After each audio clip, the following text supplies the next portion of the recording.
Today I'm going to talk about slapping. There's different styles of slapping. I'm going to be focusing more on a Victor Wooten style. So some people might just tap the note and hit it and bounce up, or it hits and just bounces up. Vic has a different way of slapping into the string and then resting on the adjacent string.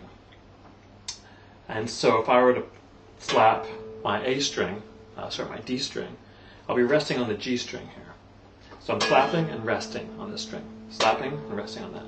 Similar fashion to when you pluck, you might pluck the G string and then it rests on the D string, or just one string over. It's just where it rests. Same concept. You slap, slapping this way, so it's going to rest on the string that's down there. Now, if you slap the G string, there's nothing to rest on, so it just sort of stops where it may. Now, the benefit of having a slapping down instead of just popping up, and again, there's no right or wrong way to play, it's just a way and what its capabilities are. So, one of the capabilities of using this type of slapping technique is once you're down there, you're ready that if you choose to, you can come back up on it. So you hit it down and it's resting right there and you sort of come back up. So that way, sort of like using a pick, you get in one motion down, up. So you're sort of doing 2 strokes for each down up motion, as opposed to here I'm going down and up but only really hitting the string once. Now another thing you can throw in there is, sure, you can slap down and you could sort of slap against this fretboard area. You might be able to slap down here where there isn't a fretboard, but I find that more difficult. I just sort of end up slapping right about where my 24th fret is. Find what works for you. I find that area is pretty nice. Because actually the slapping sound itself comes from the string literally hitting the fretboard, or where the frets are. When you pluck it, it's not hitting it, so the string is just resonating. But when there's a fretboard there, the string goes and actually hits it, and that's what makes that slapping sound. So, right, going back to plucking. If you think about a bunch of disco beats where it's got, or funk or whatever this is, I'm using this plucking method on this string with this finger on the G string. I'm lifting up and I'm not getting under there big time. I'm just sort of enough, the least amount possible, literally, so that the string, if this is my leg is the fretboard, if the string sort of goes up and when you let go, it ends up hitting it. If you don't lift it high enough, it'll go and won't hit the fretboard. But if you lift it up high enough, when you let go, the tension of the string will naturally make it go down and hit and create that slapping sound. But you don't need to really get under it. You don't, like some people initially will try to like dig deep into it. You don't need to do that. It just needs to be gentle enough so that, actually, a good experiment might be to practice to see how little you can go to make it actually make that snap sound. And I've been doing it for long enough that I don't really think about it. It's sort of my subconscious that I just think about doing the action. My subconscious just takes care of it for me, which is very nice. So you got the slapping action and then the plucking action. So you can go down, pluck. Now going back to what we were talking with this Vic style of going down and up, you could then make sort of like a triplet where you go 1, 2, 3, down, up, pluck.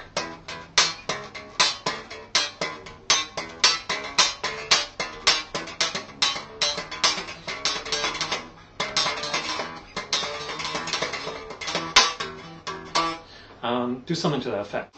And it's just a nice economy of motion. A lot of people talk about that, economy of motion, because ideally that's what you want with any technique, I think, is to be as economical as possible to make the most out of emotion. Why would you want to put more energy into something and get less out?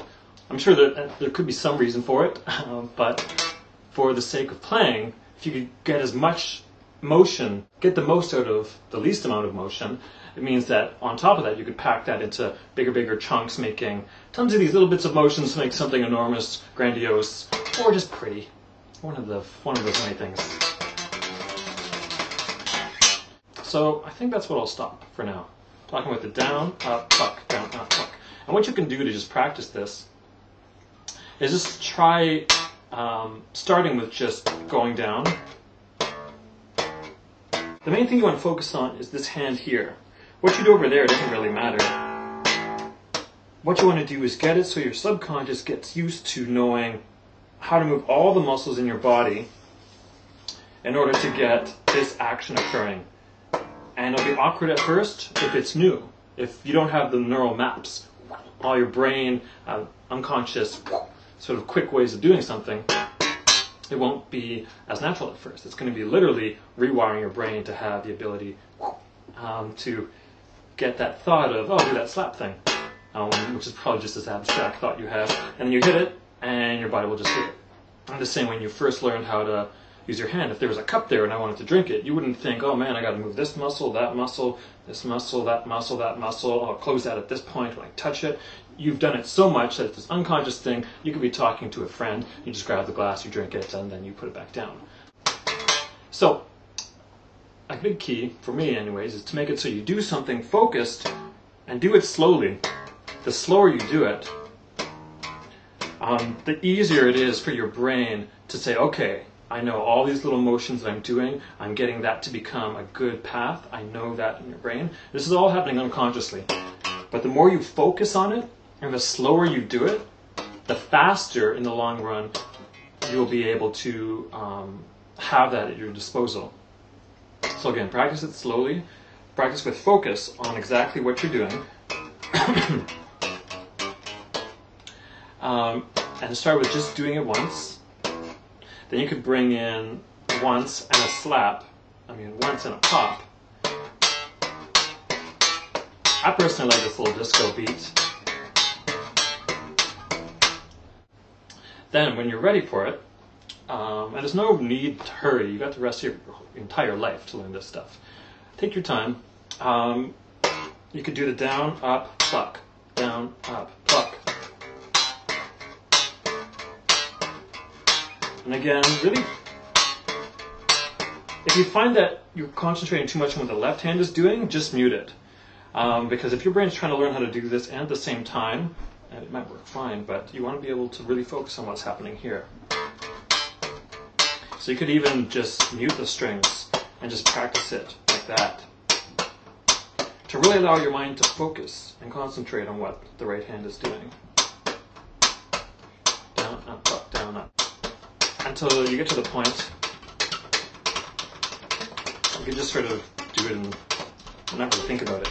And the reason why I could just consciously concentrate on what I'm saying and not what I'm doing here is because it's become so automatic into my unconscious that my unconscious mind automatically takes care of it. And so I can keep talking and not even think about it. And that's the beauty of the unconscious. If you practice something long enough so it becomes an unconscious process, it frees up your conscious mind to think and focus on other things. And your conscious mind can guide whether or not you're slapping or plucking or playing chordal stuff, whatever you want to do. But if you have to focus on your technique,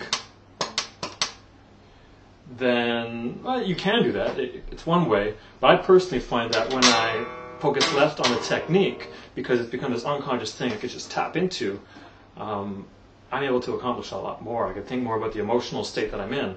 And the same way that I'm talking, I'm not thinking about where my tongue is flapping and how much my mouth is opening and closing. I did that when I was a baby. I figured that stuff out. Now I just think about the abstract concepts I want to talk about. And my face, too, is going up and squinting and making all these motions, but I'm not consciously thinking about that. It's just sort of happening unconsciously, because that's what's going on with my brain and my heart, whatever words you want to use to describe that process. Anyways, practice. Have fun.